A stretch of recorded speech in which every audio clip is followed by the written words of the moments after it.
Hello guys! So, pinuntahan nga namin itong nabalitaan namin na bago na namang attraction dito sa Kasiguran, Sorsogon.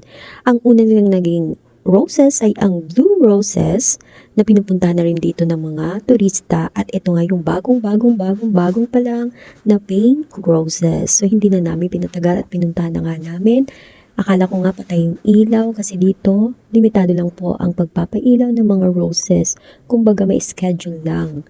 So, dati pinapatay nila ng 8 o'clock. So, buti na lang 9 o'clock ay bukas pa naman siya or may ilaw pa. So, mga kasama ko, of course, pumunta ka dito para mag-picture at mag-video. So, hindi na namin sinayang yung oras. Ako kasi, pag napupuntahan ko yung isang lugar, hindi ko na minsan nababalikan. O, diba? Chos. Kaya nga nagpa-picture na ako at sinulit ko na ang buong oras para magpa-picture dito kasi nga baka naman hindi na natin ito mapuntahan. O diba? So ayan, picture hanggang sa masatisfied makakuha na rin ng video para may pang-vlog.